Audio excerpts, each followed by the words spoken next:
Michigan is a tapestry of culture and heritage, from indigenous Native Americans to explorers and adventurers who've made their way here from all corners of the world.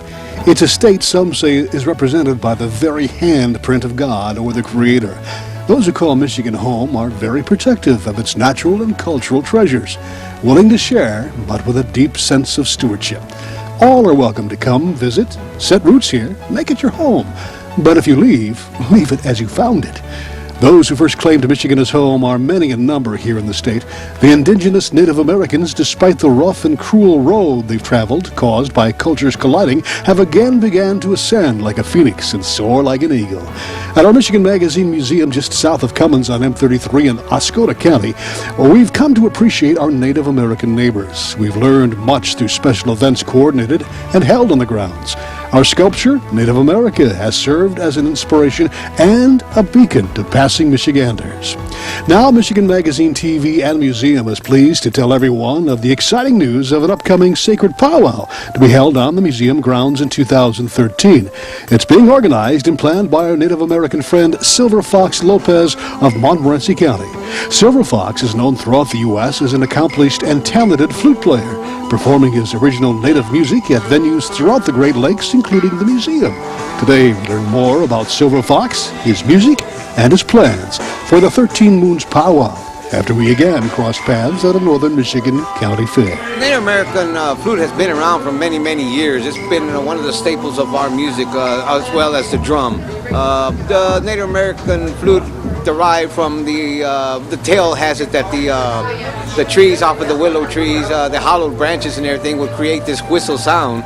And so a lot of the native music that you hear is kind of like out of the wild, you know, all the sounds that you would hear out in the wild. So it derives from that tale there. I see. So what you're doing is playing an instrument that kind of replicates or is inspired by the actual nature that surrounds it. Exactly. That's what it was on. Then I just added a little twist to it by adding modern music that was written and created by my wife's youngest son, Jordan Wagenti, from the Whitmore Lake, Michigan area.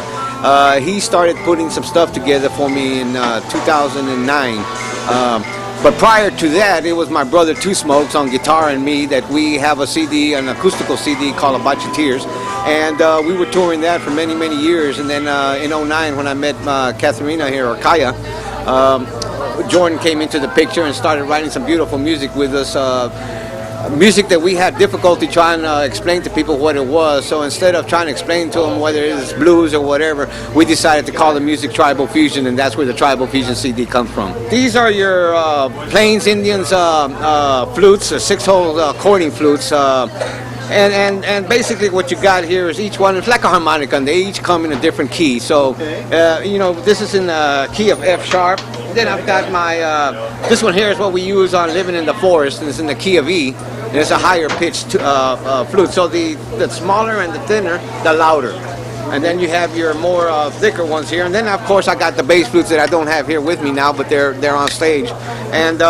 And then basically what we do is we blend them. And with the Tribal Fusion music, that is modern music that was written by this 17-year-old. So I'm able to blend it with a lot of different type of styles. And Kaya and I are basically on tour. We've been on tour here in the Michigan area since 2009, where we've been touring the Tribal Fusion for many, many years now. And having a lot of fun, a lot of success that we've had. We've come out on a lot of different types of events. We've come out in a movie called Deep North, Curse of the Dog Man, where 3 of my songs were used and 3 of my wolves were used.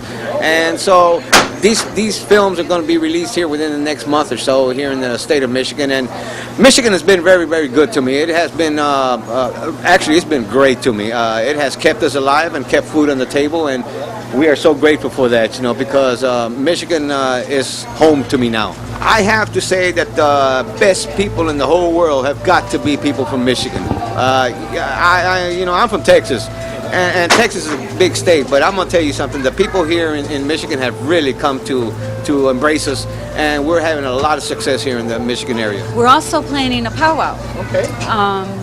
That will be September 21st of 2013. Okay. It is the fall equinox, And it's the 13 Moons Powwow, and it's honoring the 7 grandfathers. I've been writing an article for a couple different newspapers. 13 Moons Powwow celebrates Native American culture here There you go. at the Michigan Magazine Museum. Your very own there, Barry. It's going to be such a great thing to have this at that location, because when I was looking for a venue to hold this place, I actually visited many different venues. But the minute I went to your place and I looked at that and I heard about Boiling Springs being right around the corner, I said to myself, you know what? This is home. And then you walk in and you drive into this magazine area or the museum, and you have this big Indian head there, made out of stone. I told her at that point, this is home. This is where home's going to be for the 13 Moons Powwow. Well, we look forward to that, and of course we've got some nesting eagles close by that soar over every time anything like that happens in the area, which I think is a good sign. I think that would be very sacred. When something like that happens, you know that there's a significant value to that, and you know that if the natives see that as they're dancing here, things are probably going to stop for a second or two while we honor that, if that comes about. You can bet on that. So, do you have anything? What is it going to be involved? Anything that you can tell us a little bit about the agenda or anything? Or is that still in the planning stages? Or if anybody can contact you about becoming involved in this? Yes, anybody can help get involved. We have a production company called Dini Productions, based out of Atlanta, Michigan.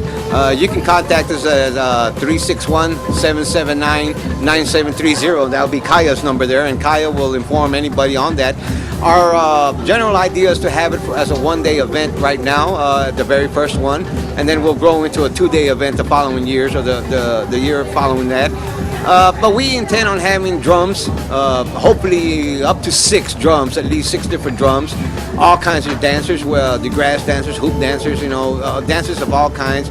We hope to have anywhere from 100 to 300 different types of dancers. But my goal is to have at least 1,000, and so we're hoping big, and that's the way I like to plan things. Is plan things bigger in a bigger scale. So we look forward to it. And after the powwow is done at the evening, we're going to have an hour and a half to 2 hours of Silver Fox playing the flutes as a grand finale. And the reason we're having the powwow a year from today is, and these articles, is to inform and educate the public what a powwow is and what it consists of, and have everybody educated prior to coming to the powwow. This way, when they get there, they know the etiquette and they know the different types of dances that are going to be performed, to kind of respect the whole thing, because it is a respect thing. It's not about just going out there and dancing or anything. It's a heritage. It's a culture that we really admire and cherish, and it's just a culture that that's sacred to us. To be around that sacred circle, the sacred circle being the area where the dancers are all in, very important to us. So it's something that we really look forward to and hope to educate all who are involved in it.